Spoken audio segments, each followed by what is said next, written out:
자, 월요일이죠. 아침 반찬 다른 시선에서 우리를 바라보는 시간으로 꾸며지는데요. 자, 5월은 감사의 날이 참 많은 날입니다. 어제 5월 8일은 어버이날이었는데요. 모처럼 부모님을 뵙고 함께한 분들도 많았을 텐데, 네, 슬지 씨는 어버이날 어떻게 보내셨어요? 네, 당연히 부모님을 뵙고 왔죠. 제가 예. 또 손수 자수로 카네이션을 또 만들지 않았겠습니까? 정말요? 야, 자수로 만든 카네이션. 네, 제가 대단한 나중에 노력이 자랑하도록 필요했을 텐데. 하겠습니다. 예. 네, 그런데 요즘 그래요? 경기 침체나 취업난이 심하다 보니까 부담을 느끼는 젊은이들도 많다고 합니다. 실제 20, 30대 중에 78.3%가 5월 기념일 중 가장 부담스러운 날로 어버이날을 꼽았는데요. 네, 10명 중 7명이 가장 부담스러운 날로 어버이날을 꼽았다는 게 참 네. 새로운데, 이에 반해서 부모님들은 어버이날 또 가장 받고 싶은 선물을 꼽았습니다. 그중에 1위가 현금이라고 하는데요. 다음으로 친필 편지 그리고 효도 관광 등이 꼽혔습니다. 오늘 아침 반찬에서는 어버이날을 맞아 이 시대의 효에 대해서도 얘기 나눠보도록 하겠습니다. 얘기 나눠줄 두 분 모셨는데요. 따루 씨와 마리 씨, 어서 오세요. 안녕하세요. 네.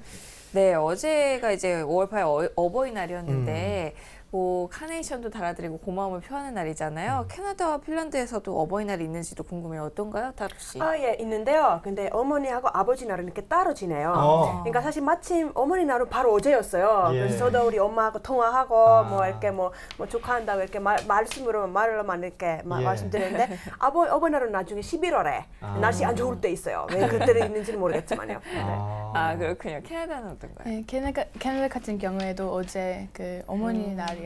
아. 그 따로따로 해요. 그리고 다음 달에는 아버지 날인데 그 아빠하고 아이들하고 엄마에 집중하는 날 있고 엄마하고 아이하고 그 아빠에 집중하는 날 따로 있어요. 그래요. 뭐 엄마하고 아빠를 따로 이제 날을 정해서 서로 이게 집중할 수 있도록 만들어 놓은 달.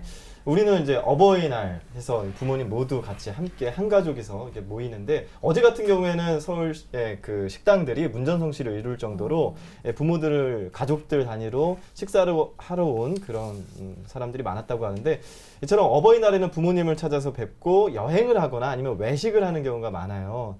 두 나라에서는 어버이날, 그러니까 아버지의 날, 어머니의 날 각각 어떻게 보내는지 궁금한데요. 뭐 한국이랑 어느 정도 비슷한 것 같아요. 그러니까 물론 현금을 주진 않죠. 그러니까 네. 제가 볼 때는 한국에서 어버이날 같이 이렇게 같은 날에 지내야 되는 이유 중에 하나가 바로 그거예요. 만약에 이렇게 둘로 나눠서 한다면 너무 부담스럽잖아요, 자식들이. 그래서 한꺼번에 그냥 드리고 많은 거죠. 근데 핀란드에서는 보통 엄마한테 네. 아침밥을 준비하는 게 되게 중요해요. 그러니까 1년에 한 번 침대에다가 아침을 이렇게 쟁반에다가 이렇게 이쁘게 차려가지고 갖다 주고, 그다음 당연히 카드랑 뭐 꽃다발, 그리고 특히 이제 어린아이들이 직접 만든 선물을 많이 줘요. 그것도 엄마들이 가장 좋아한다고 하더라고요. 네, 뭐 아버지 날도 비슷한 거고요. 네. 캐나다도 그래요? 네, 캐나다도 그래요. 아침밥 해주는 거 비슷한가요? 네네, 저희 엄마가 맨날 해주시잖아요. 예. 그래서 그 하루라도 그 엄마보다 일찍 일어나서 그 맛있는 뭐 밥 만들어주고 그 일어나지 않아도 먹을 수 있게 침대에서 먹을 수 있게. 침대에서 먹을 수 있게 갖다 드리는군요. 네. 그래서 엄마는 상을. 자는 척 해야 돼요. 그게 제가 가장 중요해요. 네. 당연히 그래요? 엄마는 일찍 항상 일어나시는데 네. 그냥 특별히 그날만 이렇게 자는 척하고 그러면 이제 자식들이 와서 아이고 고마워 뭐 이렇게 하는 네. 거죠. 아. 그다음에 웬만하면 또 자식들이 정서도 해주고 이렇게 예. 좀 집안일을 좀 많이 담당하면 더 좋을 것 같아요. 아, 네. 그렇군요. 네. 그런데 이제 아침 식사를 차려드린다고 했는데 좀 전에 보신 것처럼 이제 우리나라 부모님들이 예. 어버이날 가장 받고 싶은 선물이 현금이었단 말이에요. 저는 효도를 한 것 같습니다. 저도 그래요. 그렇게 보면 좀 아쉽지만. 네. 그런 것 같은데 이외에도 또 이제 여행을 가거나 건강식품을 또 꼽기도 했다고 해요. 두 분은 보통 부모님께 감사의 선물을 할 때 어떤 거를 주로 하시는지도 궁금하거든요. 어떤 거? 저는 사실 우리 엄마 아빠 두 분 다 뭐 필요한 게 없거든요. 더 이상 물건이나 이런 거 그런 게 전혀 필요한 거 없으시고, 아니면 필요한 거 있다고 하면 뭐 새로운 뭐 벤츠라든지 뭐 이렇게 너무너무 단위가 크다 보니까 제가 이제 능력이 달리고 못 해드리고, 그래서 제가 대신에 서비스로 그러니까 이게 뭐냐면은요, 이번에는 콘서트 표 그거 이제 주문해서 그러니까 우편으로 그냥 발송되게끔 주문해놨고요. 아니면 마사지라든지 예. 아니면 뭐 엄마 같은 경우에는 뭐 피부 미용 뭐 이런 거 될 수도 있고요. 네. 예, 이런 걸로 주로 선물을 하는 편이에요. 어떤가요? 네, 저도 뭐 시간 같이 보내는 거 외에도 그러니까 스스로 사주지 않은 그런 선물, 뭐 마사지, 뭐 화장품 그런 거 하는데 제일 중요한 거는 시간 같이 보내는 것 같아요. 다른 것보다도 아니면 손으로 직접 만들거나 뭐. 예, 보통은 그 두 나라의 경우에는 가족들끼리 시간을 보내는 것을 더 중요시 생각을 하는 것 같은데 아무래도 이제 선물에 대한 부담감 때문에 아까도 10명 중 7명, 20, 30대 기준으로 10명 중 7명, 8명 정도가 어버이날을 좀 부담스러워 한다고 말을 한 것 같아요. 아무래도 자식이 생각하는 또 부모에게 하고 싶은 선물과 부모가 받고 싶은 선물이 또 다른 경우에는 우리 부모님 뭘 해드려야지 좋을까 고민하는 경우들 많을 것 같은데 두 나라의 경우에도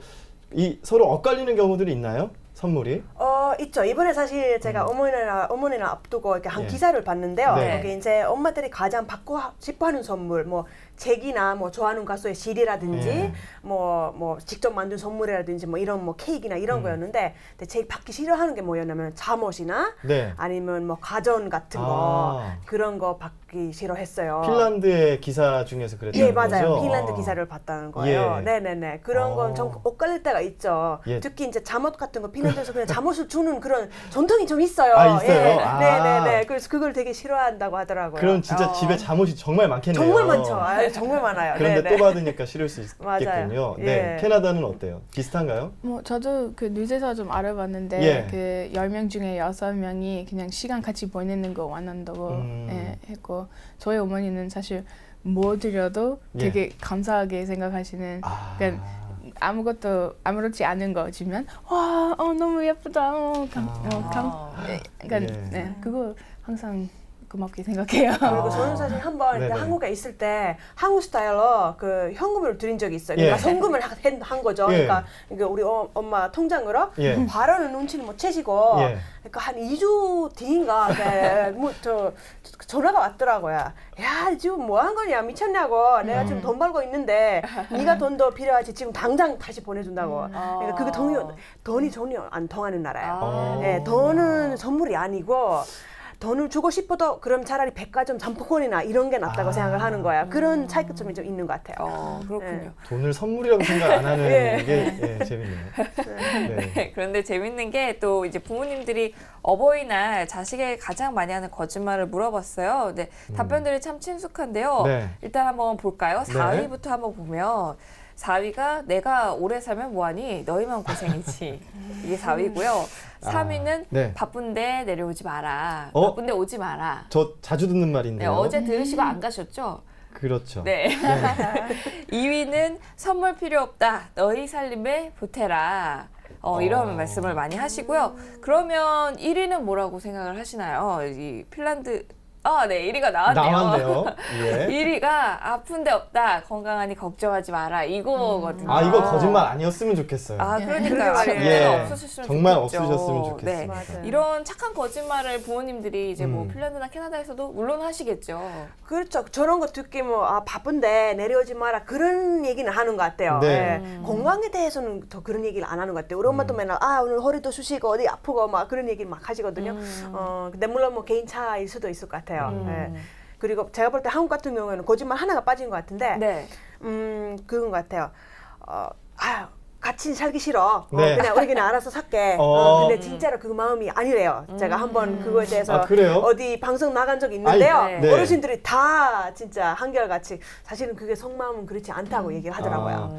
이게 또 1위부터 4위까지니까 5위나 걸요. 6위 네. 정도에 있을 것 같은데 저도 부모님하고 같이 살고 싶은데 사실 예.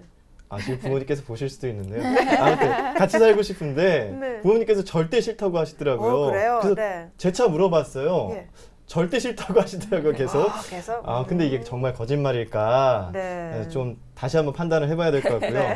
마리 씨는 이런 거짓말도 어때요, 캐나다?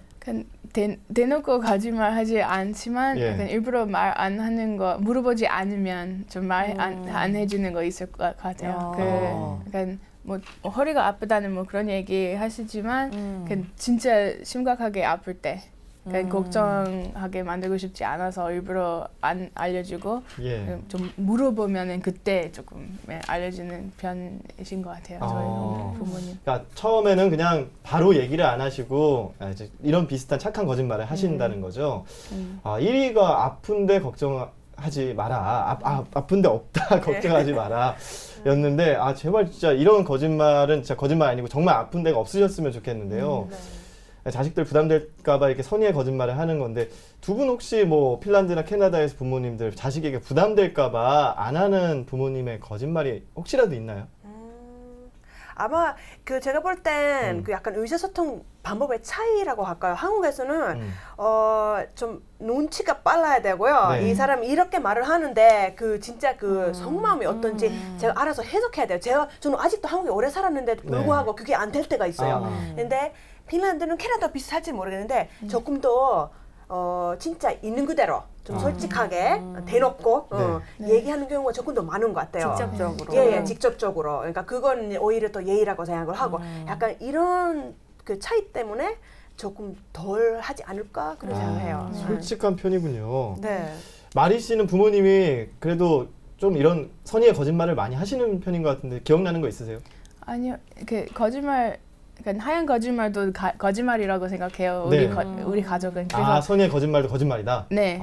그래서 그러니까 일부러 그렇게 말하지 않은데 네. 그냥 걱정시키기 싫어서 일부러 말 안 해주는 거 있을 거라고 생각해요. 거짓말은 하지 않고 대신에 회피하는, 네, 대답을 회피하는 만약에 방식으로. 물어보면 예. 솔직하게 얘기해요. 왜냐면 그냥 서로 존중하는 그런 관계를 만들고 싶어 하시는 것 같아요. 네. 근데 우리가 더 이상 아이 아니고 성인이니까 약간 조금 친구처럼 약간 그렇게 좀 지내고 싶어 하시는 것 같아요. 네. 그런 거 있을 수 있을 것 같아요. 우리 엄마 아빠도요. 제가 이제 한국에 살겠다고 했을 때 뭐 별말은 없어졌어요. 뭐 제가 여기 지냈는데도 잘 지내냐 그냥 이렇게 물어보시기만 하고 그렇게 막 했는데요. 나중에 여기 한국에 한번 왔다 갔다 간 후에 우리 엄마가 고백을 하셨어요. 네. 뭐라고 했냐면 사실은 맨 처음 한국에 갔을 때 엄청 걱정 많이 했다고. 예. 거기 나라가 어떤지도 모르고 뭐 위험할 것 같기도 하고 뭐 여러 가지 좀 안 좋은 나라, 그러니까 안 좋은 나라일 수도 있다는 네. 그런 편견이 있어서 그렇죠. 되게 걱정을 하셨는데, 근데 처음으로 한국 왔다 갔다 난 뒤에 이제 그런 걱정이 다 해소된 거죠. 네, 그때서야 말씀하신 건데, 근데 제가 뭐 아까도 마리 씨도 얘기했지만 성인이기 때문에 그냥 알아서 해야 된다. 그러니까 간섭을 안 하시는 스타일이세요. 네. 그렇군요. 우리나라에서는 이제 부모에 대한 효를 아주 중시를 하잖아요. 효도라는 말에서 볼 듯이 이제 부모에게 자식으로서 마땅히 해야 할 도리라고 이렇게 가르치고 있는데요. 그래서 이제 부모님을 잘 모시는 자식한테는 이제 효자, 효녀 이렇게 칭을 하기도 하고요. 두 나라에서는 이렇게 좀 부모를 공경해야 된다, 잘 모셔야 한다 이런 좀 개념, 효와 같은 개념이 있나요? 효 같은 개념 자체는 없어요. 왜냐면 그 유교에서 왔기 때문에 네. 핀란드도 유교 문화가 없잖아요. 효를 네. 어떤 단어로 표현하는 게 없죠? 있어요? 있긴 있어요. 근데 영어에는 있죠. 네. 발음은 예. 그 읽어보기만 해서 제대로 하는지 모르겠는데 filial piety or something like that. filial 뭐 piety. 그러니까 평상시에 잘 방송에서 발음을 안 할 하고 싶지 정도로 않은 말이에요. 익숙하지 않은 예, 그렇죠. 그런 예. 단어네요. 네. 맞아요, 예. 맞아요. 예. 예. 그래서 보니까 그거 이제 유교 문화에서 오다 보니까 예. 여기는 물론 부모 자식 관계는 어느 나라 가도 저는 똑같다고 생각을 해요. 뭐 특별히 더 뭐 사랑하거나 그런 건 없다고 보는데 한국에서는 조금 더 지켜야 되는 것 좀 많은 것 같아요. 예, 그러니까 뭐 캐나다도 아마 그럴 것 같은데 특히 성인이 되면 조금 더 친구처럼 좀 지내기도 하고 뭐 서로 뭐 이렇게 고민 있으면 뭐 털어놓기도 하고 그런 사이인데 여기는 항상 예의를 중시하고요. 예, 특히 뭐 연세가 많으면 많을수록 이제 특히 아버님에 대한 예의가 굉장히 중요한 것 같고. 네. 예, 근데 물론 그런 건 좀 차이가 있는 것 같아요. 여기 그 핀란드나 캐나다는 조금 독립적인 데 비해는 여기는 아이들은 약간 좀 자기 거라고 생각을 하는 것 같아요. 예, 약간 소유하는 것처럼 그런 거 좀 다른 것 같아요. 그러니까 효 문화 때문에 그런지는 모르겠지만 예, 그런 것 그럴 같아요. 수 있죠. 네. 어떤가요, 캐나다는? 제 생각엔 캐나다에서는 약간 그 부모님 해야 되는 역할도 어떻게 보면 조금 더 있는 것 같아요. 그 고등학교 졸업한 뒤에 사실 그 자식들이 졸업하고 예, 졸업하고 스스로 뭐 등록금 네, 내거나 대학교 등록금이나. 뭐 대출 받거나 뭐 아니면 뭐 물론 도와주는 부모님 있겠지만 그러니까 앞쪽에도 돈 많이 그 한국 부모님만큼 쓰지 않아요. 그래서 나중에 그 노후 때 그 은퇴 준비 잘 할 수 있어요. 그 그렇죠. 캐나다 스스로 부모님들이 예. 그 한국에서는 자식을 약간 투자 아니면 보험처럼 생각하는 것 같은데 약간 모든 거 자식한테 주면 나중에 돌아받을 수 있다고 생각하는데 그 캐나다 부모님도 물론 지켜주고 싶지만 그 성인이니까 그 알아서 좀 해결할 수 있는 빨리 독립할 수 있게 좀 도와주고 싶은 그런 마음 있는 것 같아요. 네, 네. 그럴 수 그래서 있죠. 그러니까 그런 개념은 뭐 없다고 생각할 수 있지만 예. 그래도 뭐 부모님 도와주고 싶어 하는 그런 사람들이 있을 거예요. 네. 없다고 생각하지 않아요. 네. 그러니까 서로 도와주는데 꼭 해야 된다. 그러니까 그런 부담은 없는 것 같아요. 네. 그렇군요. 해야 돼서 하는 거 아니에요. 네, 그 두 나라의 같은 경우 노후 복지가 잘 돼 있으니까 그러니까 자식들이 네. 그렇게 부담 갖지 않더라도 부모님들 스스로 본인들의 어떤 뭐 재정적인 여건이나 환경적인 것들을 잘 이렇게 보살필 수가 있을 것 같은데 우리나라 같은 경우 또 그게 상황이 다르다 보니까 네. 그러니까 부모님을 봉양한다, 자식들이 부모님을 봉양해야 된다라는 정서가 많이 있어요. 근데 요즘 같은 경우에는 자식들도 그렇고 부모들도 그렇고 서로 같이 안 살고 따로 사는 것을 원하는 네. 경우들이 많다 보니까 뭐 최근에는 그 노인분들 홀몸 어르신들이 고독사 하시는 경우들도 네. 종종 볼 수가 있고 이런 부분들에 대해서 어떻게 생각하세요, 따루 씨는? 그거 핀란드도 없는 문제가 아니에요. 네. 그러니까 거기도 특히 자식하고 부모가 좀 멀리 떨어져 있으면 정말 외로운 그 독거노인들도 굉장히 많아지는 추세라고 하더라고요. 네. 그리고 물론 뭐 따로 산다고 해도 거기 그 노인 복지 시설이 좀 잘 돼 있어가지고 우리 할머니도 그런데 이제 들어가서 살고 계시거든요. 예. 거기 이제 필요한 의료 서비스라든지 뭐 밥 이런 거 다 해결되고요. 또 친구들도 옆에 있고 또 자식들이 뭐 그 자주 그냥 보러 오니까 괜찮은 것 같아요. 예. 근데 그쵸. 그런 독거노인 문제는 요즘 세계적인 문제라고 되지 않을까 싶어요. 예. 그렇지 않나요? 아무래도 고령화 시대니까 그럴 예. 수 있죠. 캐나다는 어때요? 캐나다는 그러니까 힘들게 사는 사람도 있고 예. 그 뭐 자식하고 같이 사는 사람도 있는데 그러니까 한국에서 이렇게 외롭게 시간 보내는 어르신 보면 네. 너무 그런 안타까운 마음 당연히 있어요. 그리고 네. 어떻게 보면 다 자식 믿고 다 투자했는데 그거 돌아받을 수 없는 네. 약간 그 시대 그런 거 놓친 거예요. 어떻게 네네. 보면. 음. 그래서 정부에서 조금 더 복지 잘 만들어져서 조금 더 잘 살 수 있게 했으면 좋겠어요. 그래서 네. 저는 사실 한국에 오래 살아서 그런지 예. 나중에 우리 그 엄마 아빠랑 같이 살고 싶은 마음이 좀 네. 커요. 근데 그 말을 못 꺼내겠어요. 아직 너무 충격 받으실까봐 그런 문화가 없어진 지 좀 오래됐거든요. 원래 있긴 했었지만 네. 그런데 나중에 그거 돈이랑 이런 게 떠나서 예. 그냥 아프시거나 그러면 좀 네. 옆에 있고 싶잖아요. 그렇죠. 그런 마음이 좀 많이 들더라고요. 그럴 수 있죠. 그래서 제가 볼 땐 그런 면에서 그러니까 혀에 좋은 점이 되게 많거든요. 그러니까 그런 거 핀란드 좀 아쉬운 점은 좀 어른에 대한 공경이나 이런 건 좀 부족하다고 저는 생각해요. 예, 그러니까 너무 좀 똑같이 이렇게 대하다 보니까 그런 거 좀 배웠으면 해요. 오히려 우리나라에서는 그 어르신에 대한 공경을 또 다른 나라에서는 배웠으면 좋겠다라는 말씀이시죠. 네. 네. 그리고 얼마 전에는요, 이 부모를 잘 모시는 조건으로 부동산을 물려받은 아들이 약속을 어겼다면 재산을 다시 돌려줘야 한다. 이런 또 대법원 판결이 나왔어요. 네. 그래서 부모 봉양을 잘 하지 못한 아들이 부모에게 물려받은 어떤 주택을 물려받았다가 다시 돌려줘야 할 처지에 속했는데 이 두 나라에서는 아까도 뭐 이렇게 복지가 좀 잘 돼 있다고는 얘기를 하셨으니까 이렇게 나이 드신 부모님들이 생활을 어떻게 하시는지 자식들의 도움을 전혀 안 받으실 수는 없을 것 같기도 한데 어떤가요? 거기는 일단 아까 뭐 짧게 그 노인 복지시설 얘기를 했지만 거기도 당연히 월세를 내야 돼요. 근데 이 월세를 어떻게 추천하냐면요. 원래 그 받는 연금이 각각 다를 거 아니에요. 그렇죠. 그러니까 만약에 뭐 열심히 일해가지고 높은 월급을 받았다면 뭐 그 연금도 그만큼 높은 거예요.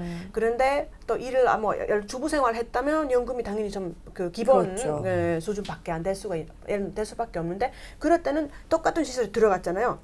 똑같은 월세 내는 게 아니고요. 네. 그 자기 받는 연금의 몇 프로 이런 식으로 이렇게 내게끔 돼 있어가지고 나머지 이제 부족한 부분은 이제 정부나 지자체에서 이제 메꿔주는 거고요. 그렇군요. 그러니까 그런 식으로 경제적으로 그러니까 독립한 삶을 이끌 수 있도록 도와주는 건 있는 것 같아요. 예. 그러니까 그런 식으로 그런 것 때문에 가능하다고 저는 봐요. 그렇군요. 캐나다는 어떤가요? 뭐 그 아까 말씀하셨던 그 부동산 그 예. 네. 약간 사실 그거 그 부모님이 그 자산 가지고 재산 네. 자산 재산만, 네. 가지고 있으면 그러면 아들한테 안 주고 그냥 그거 가지고 먹고 살면 되잖아요. 그렇죠. 굳이 아들한테 안 줘도 돼요. 네. 그냥 그만큼 돈 가지고 있는 사람은 그냥 뭐 죽을 때까지 계속 그거 쓰고 그다음 뭐 돌아가실 때 그냥 그 아들한테 전달하면 되고 예.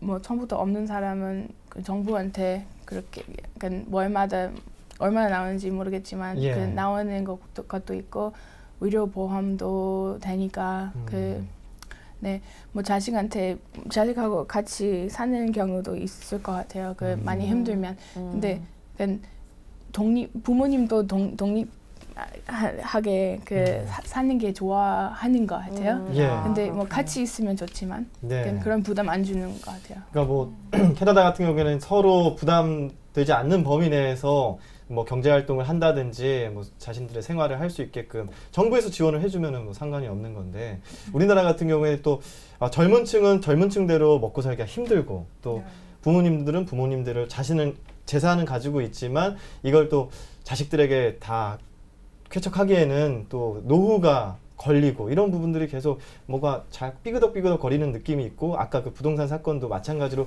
그런 부분에서 지금 문제가 돼서 좀 사회적인 충격을 주기도 했는데 현대사회가 너무 핵가족화되기도 하고 각박해지고 있다라는 생각이 들어요. 근데 어찌됐든 우리가 부모님의 그 어떤 은혜를 입어서 지금까지 이런 모습으로 잘 살고 있듯이 부모님에 대한 자식들의 생각 어떻게 보면 꼭 잊지 말아야 할 것들이 있을 것 같아요. 따루 씨가 보기에는 어떠세요? 어떤 걸 꼭 잊지 말아야 할까요? 일단은 자기도 나중에 똑같이 늙고 똑같이 그렇게 될 거라는 거 좀 네. 기억해야 될 것 같고요. 그리고 특히 부모님하고 뭐 좀 다투거나 좀 문제 있는 사람들 좀 있잖아요. 네. 예, 있는데 그런 사람들 좀 최대한 좀 빨리 보셨으면 좋겠어요. 왜냐면 사실 부모님은 이제 연세 드시다 보면 사실 누군지 언제 돌아가실지 아무도 모르는 거예요. 그렇죠. 그러면 후회밖에 안 남는 거니까 그런 거 그냥 비난데 그런 속담이 있어요. 그러니까 그 화가 났으면 해가 질 때까지 그걸 부려야 된다. 그러니까 그렇게 좀 했으면 좋겠어요. 예. 저도 사실 그 부모님 얼마나 중요한지 여기 한국에 와서 좀 처음 느껴봤어요. 그냥 멀리 떨어져 있어서 그냥 그 볼 때 만날 때마다 주름살 계속 생기고 예. 흰색 머리도 생기고 제가 없는 동안 계속 늙어가시는 네. 왠지 부모님 늘 제 곁에 있을 것 같은 예. 그런 거였는데 이제 그거 아니라는 거 그 깨달았으니까 그런 거 꼭 기억해줬으면 좋겠고 그리고 후에 사실 한국에서 벌써부터 10년 살아왔는데 지금도 약간 후회하고 있어요. 나중에 돌아가시면 여기 오겠다고 선택했을 때 부모님 아니면 한국 그렇게 선택하는 줄 몰랐어요. 네. 근데 이제는 그냥 뭐 어플로 채팅하거나 뭐 스카이프로 그렇게밖에 소통 못하니까 너무 좀 아쉬움이 많으시겠네요. 네. 벌써 또 눈물 약간 눈이 진짜. 글썽하신데 뭐 누구나 다 부모님 생각하면 조금 가슴 뭉클한 거 다들 있으실 것 같아요. 있을 때 잘해라는 말 뭐 늘상 농담식으로 하기도 하는데 정말 우리 부모님들에게는 자식들이 있을 때 잘해야 될 것 같습니다. 오늘 그 가정의 달을 맞아서 따루 씨와 마리 씨와 함께 부모님에 대한 효에 대해서 이야기 나눠봤습니다. 오늘 두 분 말씀 고맙습니다. 감사합니다. 감사합니다.